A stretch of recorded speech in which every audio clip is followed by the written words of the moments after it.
राम राम किसान भाइयों, क्या हालचाल। खेती मेरा शौक में आपका फिर से स्वागत है। भाइयों, अक्सर बासमती धान में आपकी पत्तियां जली हुई, पीली पड़ी हुई या फिर किनारों से सूखी हुई दिखाई देती होंगी। जैसे ही ये लक्षण दिखते हैं, ज़्यादातर किसान भाई ये समझ लेते हैं कि फसल में कोई फंगस यानी रोग लग गया है और तुरंत फंजीसाइड का स्प्रे कर देते हैं। लेकिन ध्यान रखिए, ये हमेशा रोग नहीं होता। अक्सर ये लक्षण हर्बिसाइड टॉक्सिसिटी यानी खरपतवार नाशक दवा के जहरीलेपन के होते हैं और यही है किसानों की सबसे बड़ी गलती। भाइयों, अब सवाल उठता है, ये हर्बिसाइड टॉक्सिसिटी होती क्या है?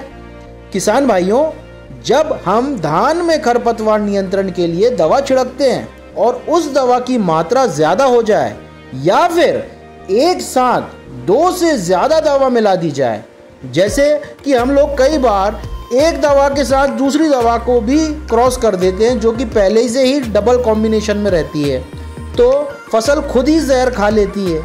इससे पौधों पर कुछ खास लक्षण दिखाई देते हैं, जैसे पत्तियों का किनारा जल जाना, पत्तियों पर पीली या सफ़ेद धारियाँ आ जाना, नई पत्तियाँ निकलने में देर हो जाती है, पौधों का विकास धीमा हो जाता है, खेत में जो पौधों की बढ़वार है वो असमान हो जाती है।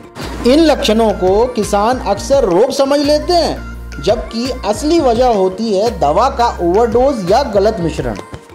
अब यहाँ किसान भाई सबसे बड़ी भूल कर बैठते हैं, जैसे ही पत्तियां जलती दिखी फंजीसाइड शुरू कर दिया। पर असलियत ये है कि फंजीसाइड का हर्बिसाइड टॉक्सिसिटी पर कोई असर नहीं होता, यानी बीमारी का इलाज कर रहे हैं जबकि असल में बीमारी है ही नहीं। नतीजा, खर्चा बढ़ता है, फसल को फायदा नहीं होता बल्कि पौधे और कमज़ोर हो जाते हैं। तो अब जानते हैं किसान भाइयों कि अगर धान में हर्बिसाइड टॉक्सिसिटी हो जाए तो क्या करें और क्या ना करें। सबसे पहले याद रखिए, कभी भी 2 से ज़्यादा दवा मिलाकर छिड़काव मत कीजिए। दवा हमेशा अनुशंसित मात्रा में ही डालिए। छिड़काव के समय पानी का सही मात्रा मिलाएं, वरना दवा गाढ़ी पड़ जाती है।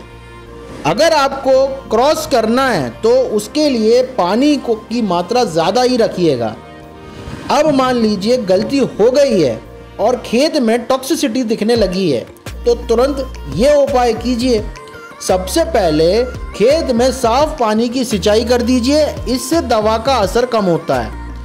फिर जिंक सल्फेट 5 किलो और यूरिया 10 किलो दोनों को मिलाकर खेत में बिखेर दीजिए, या 700 ग्राम जिंक सल्फेट और 2 किलो यूरिया, इसके साथ में सीवीड एक्सट्रैक्ट या कोई अमीनो एसिड आप ले सकते हैं।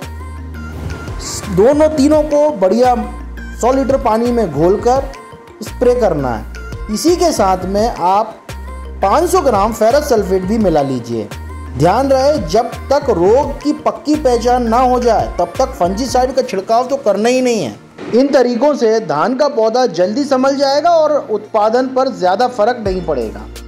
तो किसान भाइयों, आज आपने जाना कि हर बार धान की पत्तियां का पीला या जला हुआ दिखना रोग नहीं होता, अक्सर ये हमारी ही गलती होती है, दवा का ओवरडोज। इसीलिए अब से जब भी धान में ऐसे लक्षण दिखें, बिना सोचे समझे फंजीसाइड बिल्कुल भी मत डालिए। पहले कारण को पहचानिए, फिर सही कदम उठाइए। समझदारी से काम लेंगे तो बासमती धान की पैदावार भी बढ़ेगी और खर्चा भी बचेगा।